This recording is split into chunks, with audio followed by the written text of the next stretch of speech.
Welcome to Kiss Kiss Bang Bang, the big butch manly pop culture podcast that's always hard. I'm Shane Hollon. And I'm Andrew Wheeler, with a vengeance.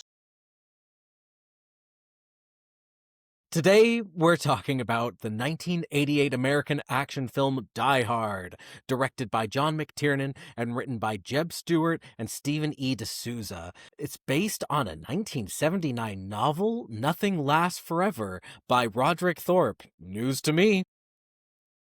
Oh, yeah. It stars Bruce Willis, Alan Rickman, Alexander Godunov, Bonnie Bedelia, and Reginald VelJohnson. This Christmas movie is the Christmas movie for people who think that they're too cool for Christmas. And the action movie that made action movies legit after years of low-budget schlock. And in it, if you live under a rock, it's about a New York City police detective, John McClane, played by Willis, who becomes entangled in a terrorist takeover of a Los Angeles skyscraper while visiting his estranged wife during a Christmas Eve party. Who the fuck hosts a party on Christmas Eve? That is so rude. People have lives and families. The real villains here are the corporations, or as always. Not going to hear me say otherwise. So I don't know about you, Andrew, but I grew up with this movie. Like so many people around our ages, I have parents who love Bruce Willis and introduced me to this film. And that reminds me that one of these days I still need to see Moonlighting. Apparently it is unavailable to stream anywhere, but also apparently it's fantastic. So put that on the list for one day. It used a lot of pop music, and so licensing the show is really difficult to do now, apparently.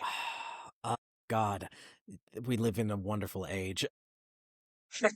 This movie is fun, it's funny, it's fast-paced, it has some great turns from small parts and career-defining roles in the larger parts, and honestly, to this day, I just love how easy it goes down. It is still a good film. Am I wrong? Yeah.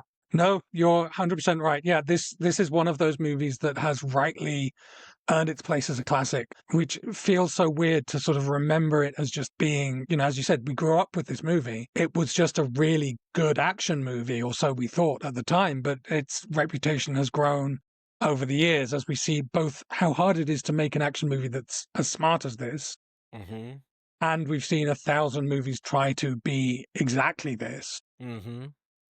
And it still, as you said, it still holds up. Even though I'm only now wearing a vest, I'm still going to have to take something off for being too hot. So I'm having quite the opposite problem here. My heat has gone off.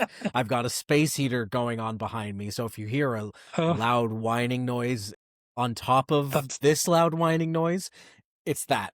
Also, I had to wear a black vest. I couldn't get away with wearing an actual white beige vest because it would just look like I was naked. It would have been terrible. Fair. I mean, it's only beige because of how much blood he loses in this film. It starts off as a white vest. True. And we'll get into the fashion of it all. Yes, indeed we will. I'm not one of those people who lifts their noses and is like, Die Hard is my favorite Christmas film. But I do watch this movie every year around Christmas time because it is a great Christmas movie, and you can't take that away from it. Yeah, it is a Christmas movie. It's pointless to deny it. It's not a Christmas movie in the sense of being about Santa Claus or in the sense of being about Christmas even, but it's a movie set at Christmas time, and Christmas is ingrained into the texture of the movie. So yes, it's a Christmas movie, just not in the way that some people think Christmas movies should be limited in scope. Is Shane Black associated with this film at all? He didn't write it. Maybe he was in the writers. Maybe it just imprinted on his consciousness in a profound way, as it did with so many people. Yeah, I feel it's the movie he's trying to make. Exactly. His DNA is all over it, or Die Hard's DNA is all over Shane Black. Someone's DNA is all over someone. John McClane's DNA is all over everything. Ooh, it's He's a bloody mess. How he didn't pass out from blood loss multiple times throughout this film, it's insane. He's a superhero. Yeah. Uh, Shane Black would have been like 26, 27 when this movie came out. so he could have been But working in Hollywood. he was. He wrote Monster Squad in 1987, I'm okay. So but he there's didn't just, write this.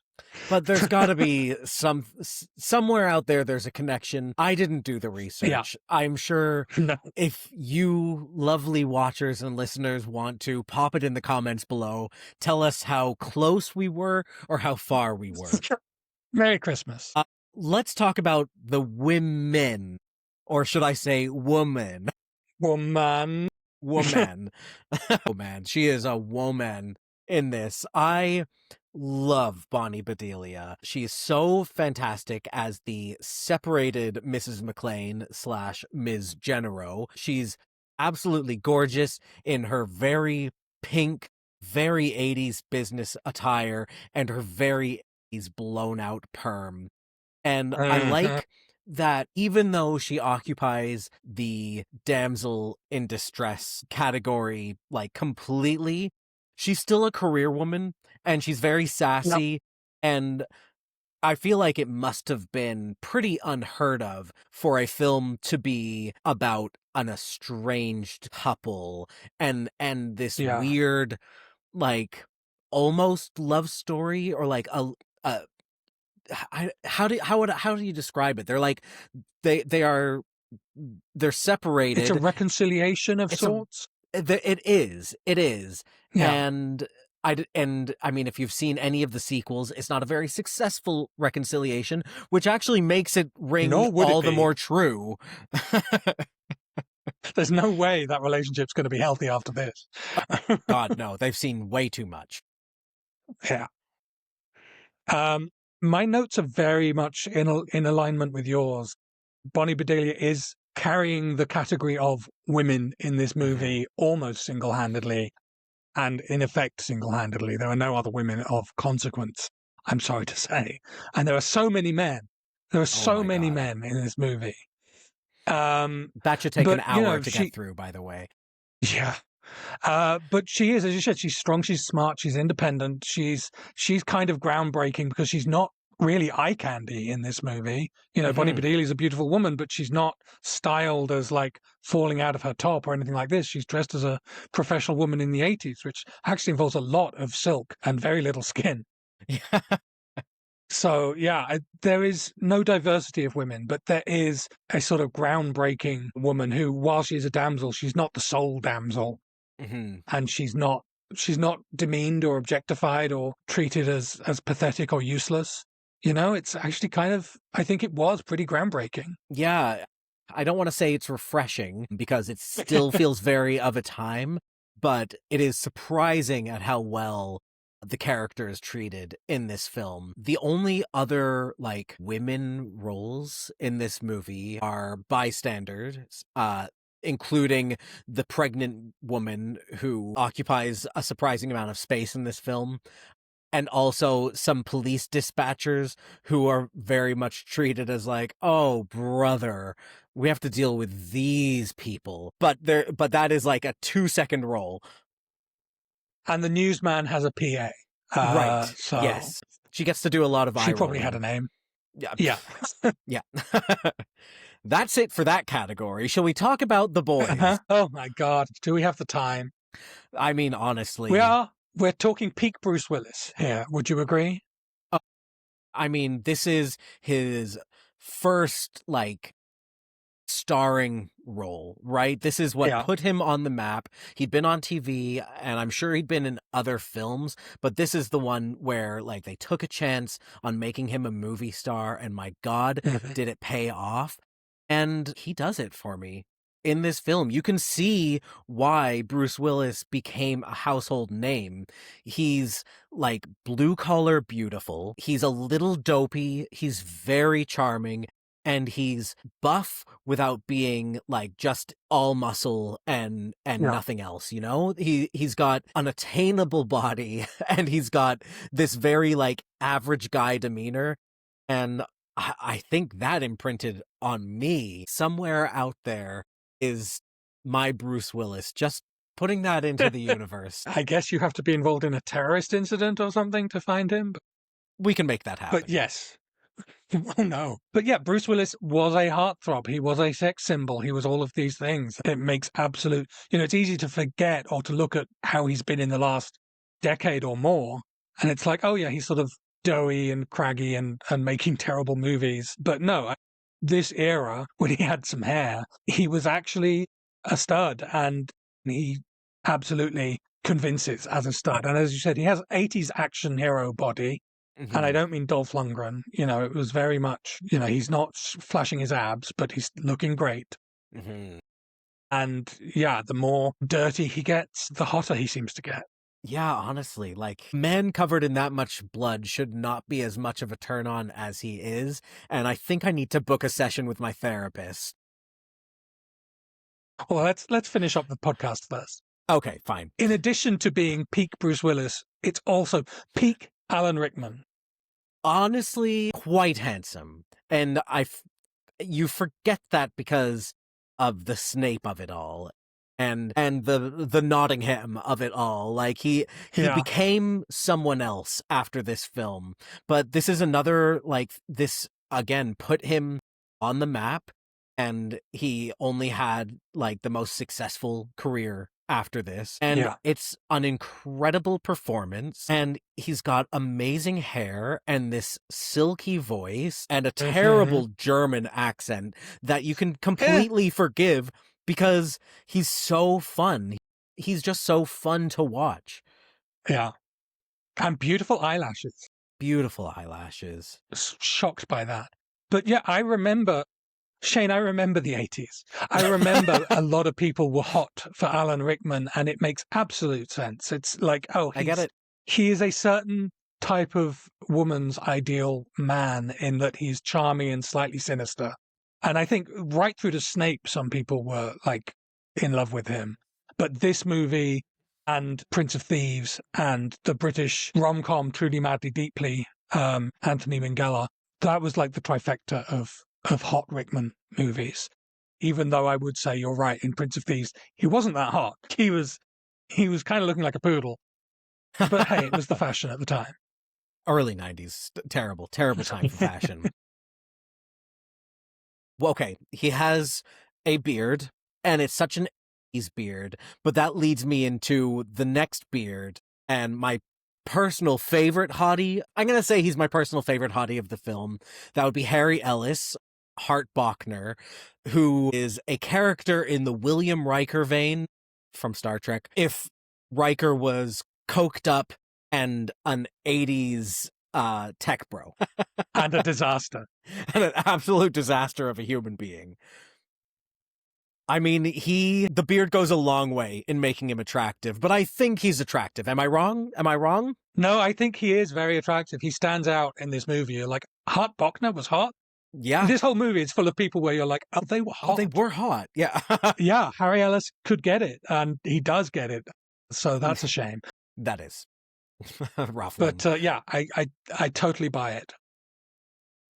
Not my number one, because this movie does also feature my boy Necros, and he's not as hot in this movie as Tony, but Andreas Wisniewski playing his other big 80s henchman role after Necros in Living Daylights. Yeah, he's not as hot here. He's not wearing the blue Speedo. He's not being a cocky Master of Disguise type character, but he is still looking pretty like hot in an 80s nerd way. He's got the glasses, which honestly, he's got the glasses. I love the glasses. Those huge framed glasses. Bring them back. I've seen a few people wearing them lately, and I'm like, yeah, thank God. They do a lot in making people attractive in my eyes. But also maybe I need to wear my glasses more. Oh yeah. The way that Tony dies is so like unbecoming of his station. Yeah. Breaks his neck falling down a staircase. I mean, he's pushed down the staircase, but still, it's not cool. Not cool, Bruce Willis. Not cool. And we should mention he's not the only James Bond alum in this movie. Oh, do we have to talk about him? Here. We don't have to talk about him. None for you, Robert Davi. He Get sucks. Off my screen. He absolutely sucks. He's a terrible human being. And he's not the funniest Johnson in this film of the Johnson and Nope. Johnson duo. Which I assume is a reference to Thompson and Thompson in Tintin. I thought it was like Johnson and Johnson, The baby powder? the baby powder formula magnate. Sure. All those things. Yeah. I think we have to mention James Shigeta as Joe Yes. Takagi, who is one of the unsung heroes of Hollywood, who was so hot back in his day, in his prime, that it's Yeah. criminal that he's not talked about more often. And I did a little bit of digging, and I think I've probably done this digging before, but he was known as the Frank Sinatra of Japan, even though he was an American-born citizen. He Right. actually gained fame in Japan and learned Japanese when he was hired by a studio to do one film there, and people fell in love with him. So he learned the language, and he became a singer, dancer, actor, vaudevillian, a comedian. Like, he just did it all. And it gained him this huge claim to fame. And then he went back to Hollywood, where he was the first actor to play an Asian American on TV that had a normal Right. job of police detective and didn't speak in broken English. And that sounds like such a low bar, but when you think of Right. all of the roles for Asian Americans pre 1960 something, like, it's all terrible racist shit. So for him to have Yeah. this opportunity to just be a normal person and show that that Asian people and Asian Americans are just as worthy of good stories as anyone else, I mean, bravo. And he does an amazing job in this film. I really love Joe Takagi. He's a very stolid, stalwart kind of character, and his untimely end is like one of the emotional heights of this film. Absolutely a stone fox in his youth. And when you consider all the things he was doing in Japan and then what he was offered in the US, that's tragic, you That know? is. He was a multi-hyphenate and he came to the US and he must have fought to even get what he got, putting it all on the line to get that respect. Absolutely. A couple more boys I want to mention. Bruno Doyon plays Franco, the sort of George Clooney-looking hench. What a beautiful man. Yep. He should have been everywhere in the 80s. Maybe he couldn't act. I don't know. But he was gorgeous. He got 2 lines. Devereaux White as Argyle the chauffeur. What a cutie pie. A role that I'd forgotten about, actually, because he's so sort of ancillary to the plot.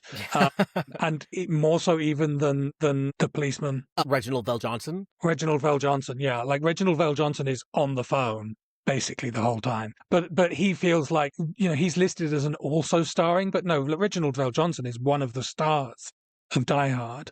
Oh, yeah.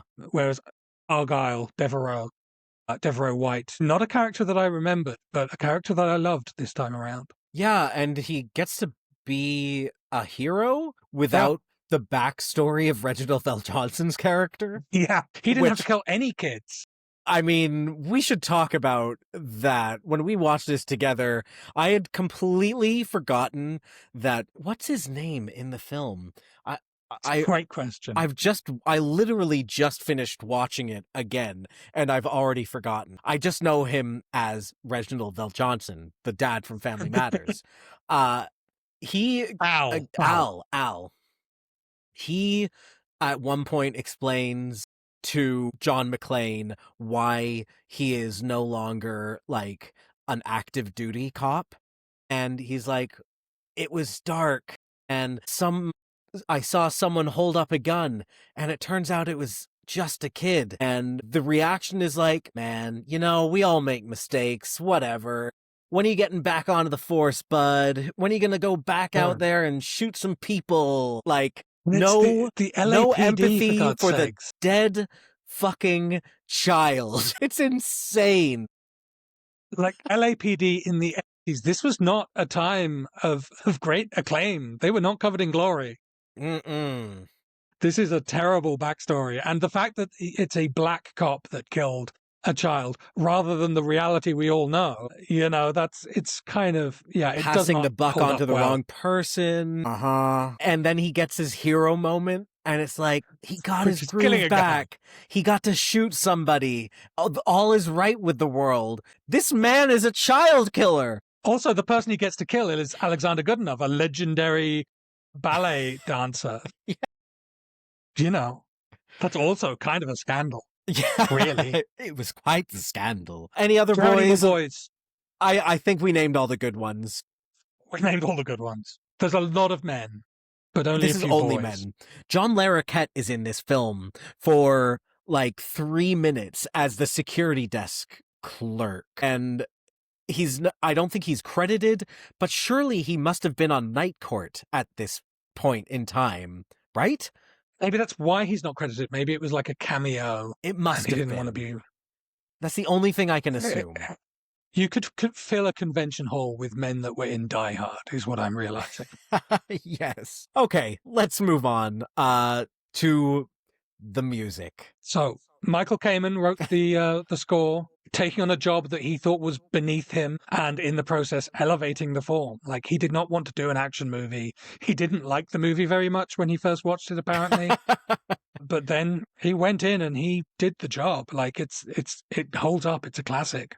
Yeah, it really does. I mean, I will say that it is mostly just Ode to Joy in a minor key. Yes. But was this the movie that gave people the permission to play classical music at Christmas? Because it's like Ode to Joy and the Brandenburg Concerto, and suddenly blokes were like, yeah, I'm going to listen to classical music for 1 month of the year. Yeah, that makes sense. Good for him, he started off a cultural movement. We also get some really bad 80s hip-hop. Oof, God. Are you slamming Christmas in Hollis by Run DMC? It is not in my regular rotation, I will say that. And also, this is like an early adopter of the eclectic Christmas soundtrack, It's got Ode to Joy, but it also has Let It Snow and Winter Wonderland. Mm-hmm. It's like a real grab bag of the best of Christmas. That's about all I have to say about the music. It is a good soundtrack. Yeah. But it's not the highlight for me. No. Fair. Is that because of the fashion? Well, I guess there's something to say there. Lot of suits. As a man who wears a suit to work now, I guess I did appreciate being represented on screen. Finally representation for men who wear suits to work. A lot of long, flowing blonde hair on men, which I feel like has gone out of style, and I'm okay with. So I shouldn't grow out a skullet, you don't think? God, please don't. Actually, do, and then I cannot wait to cut that off for you. I couldn't live with myself. Yeah, it's a very 80s. It's a very 80s movie. The fashion is very 80s. The women are in shoulder pads and silk blouses and giant blowouts. Hair. Yeah. For all that there are women in this movie. But there is one iconic piece of fashion in this movie that deserves to be called out. Thank you for modeling so beautifully. The white undershirt is iconic and transformative of the culture. This is a movie where a single item actually does do the work of influencing the culture. And I know Marlon Brando did it first in Streetcar. Like, that was the first time that sales of undershirts went through the roof and people started wearing undershirts as like fashion almost. Same thing with, I think, jeans and was it Rebel Without a Cause, maybe? I know that did wonders for windbreakers. Leather jackets. Yeah. Yeah, like a lot of the things that we now take as staples of the wardrobe are things that movies mainstreamed. And while this isn't the first movie to do that, I think it did lead to a resurgence of the undershirt. You can practically see the dollar signs in Calvin Klein's eyes when this film came out. And and I think you can always see the dollar signs in Calvin Klein's eyes. Fair. And the bulges. I love that the white tank top is also doing a lot of storytelling in this movie. Like, as a garment, it gets beaten down and bloodied and destroyed, And when Bruce Willis sheds the tank top, it's like it was his last lease Yeah. on safety, and now he's gone all in, and there's nothing left. He has to save his wife. And Yeah. rarely do garments feel like they tell the story of the film in such Yeah. a clear way. So you're right, it goes such a long way for this film in doing so much. And it's like the simplest piece. When the absence of a garment itself becomes the sort of final twist of the movie, like that's a showcase. Yeah. What else do I have here? Businesswoman casual, Tony's glasses. The most fashion is the Nakatomi building itself. I mean, give it up to the building. It's an absolutely stunning piece of architecture that still stands, and I believe was brand new when this film came out. This was kind of like the unveiling of the building in Los Angeles, and the first time, but not the last time, it would star in a film. And yeah, it's just a beautiful piece of modern architecture. I have nothing else to add in this category. It's Great. pretty bleak from a viewing perspective otherwise. Yeah. Okay, and now, speaking of bleak, how about the queerness of this film? The best I can do. Okay, I'm ready. There's a muscle shirt. In fact, there are several muscle shirts, several muscle dudes. It is a film that gave us the objectification of the male action hero, like he is presented as sexy and desirable to a female audience in this movie, Mm-hmm. which works for the gays as well. And Argyle could be gay. Sure. That's all I've got. That's all I've got.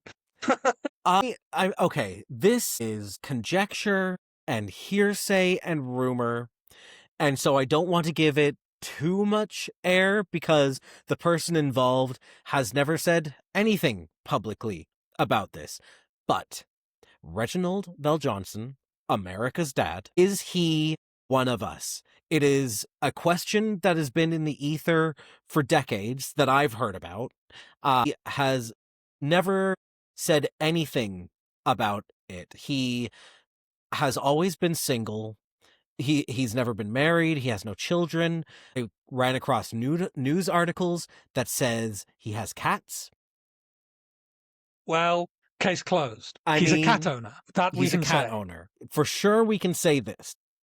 A man with no wife and many cats. I just think that a black actor who's known for playing a family man and a cop his entire career, who has a very private life that he doesn't like to talk about. He doesn't make media appearances. He was in the news quite recently because of someone said, like, allegedly he was at Diddy's house once upon a time, or a Diddy party, and that's when he came back into the news to be like, fuck no, I was not, how dare you.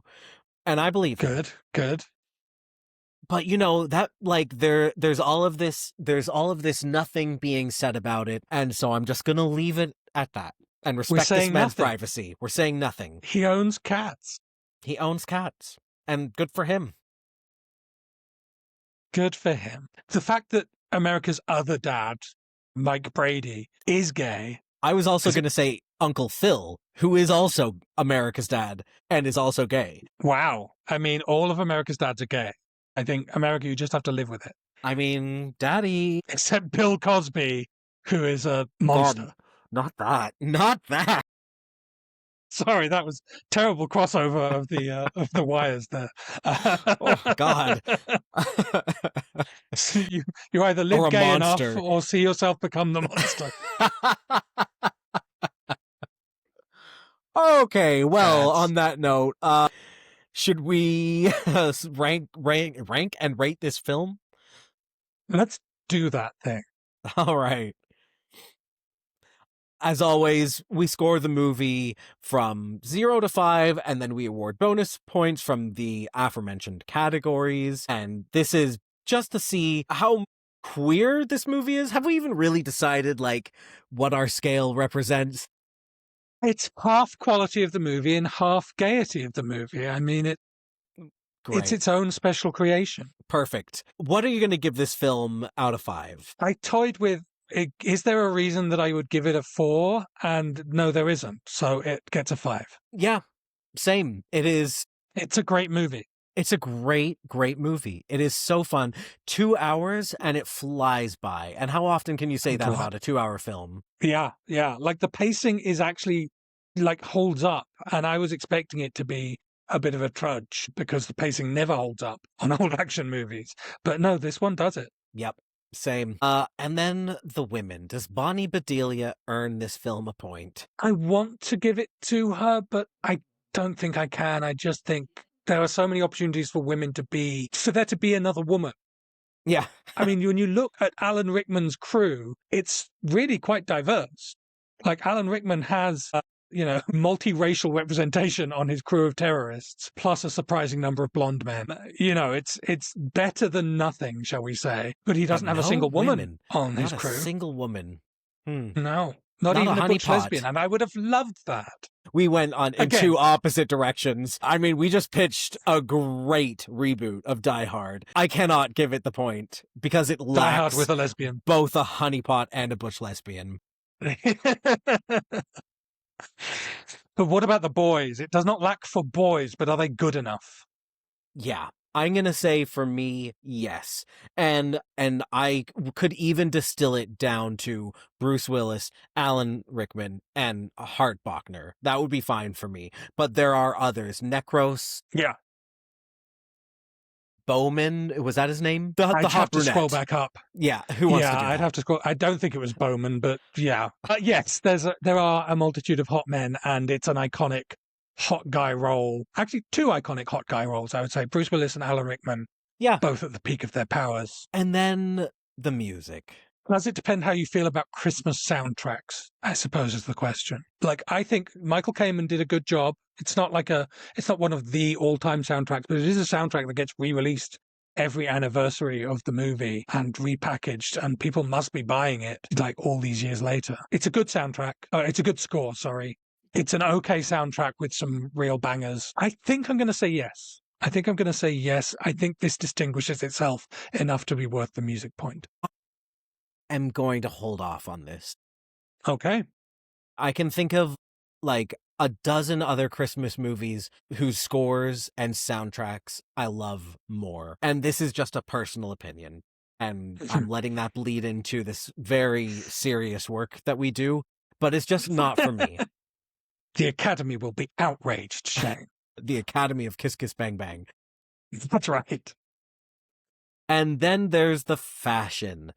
Does a single white tank top fashion create? I know what I think. I would like to know what you think, Shane. I think I'm going to give it the point. For everything that I said about the tank top and the popularization that it did for the tank top, and just for the sheer 80s quality in this entire film, I am going to award it the point. I agree with you. I think the tank top is up there with Dorothy's gingham dress. It's like one of the icons of cinema fashion.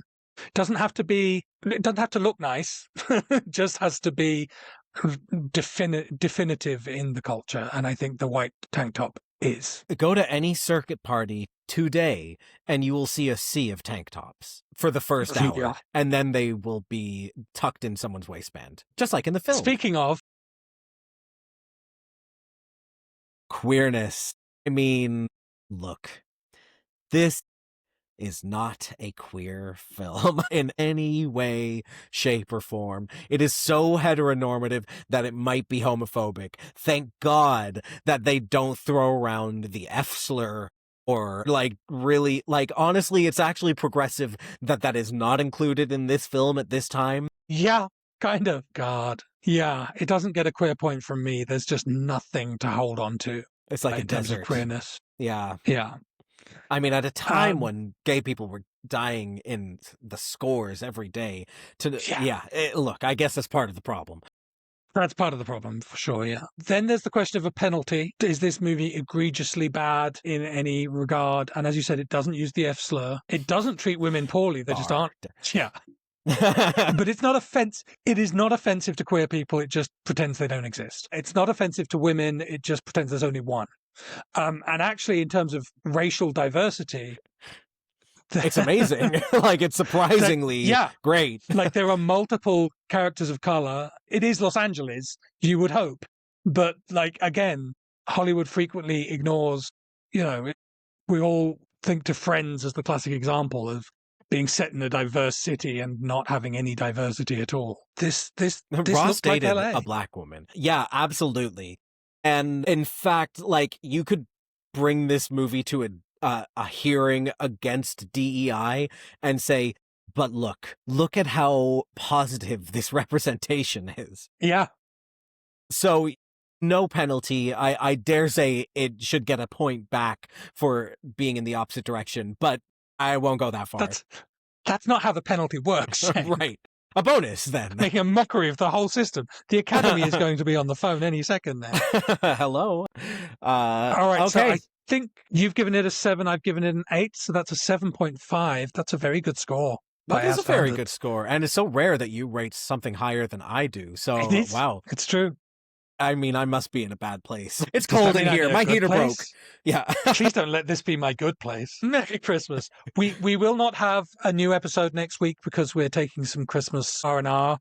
So we won't have a new two-hander episode. We might have some solo content. My heated rivalry posts are doing pretty well, especially on TikTok. So there might just be more of that. Yeah, and I've finally seen it. And I can finally speak to the Shane Hollander complex a bit more, which is great. Only getting worse. All right, I look forward to that little short video. If you enjoyed this video about Die Hard, then please click the like button. Don't forget to subscribe. Tell a friend or 2 or 3. And as always, thank you for watching. Merry Christmas. Thank you. Merry Christmas. Kiss. Bang, bang. If you enjoyed this video, please click the like button and subscribe to this channel. You can follow Kiss Kiss Bang Bang on Instagram, TikTok, Blue Sky, and Letterboxd at KKBBpod, or email us at kisskissbangbangpod@gmail.com. Kiss Kiss Bang Bang is recorded in Toronto on the traditional territory of many nations, including the Mississaugas of the Credit, the Anishinaabeg, the Chippewa, the Haudenosaunee, and the Wendat peoples.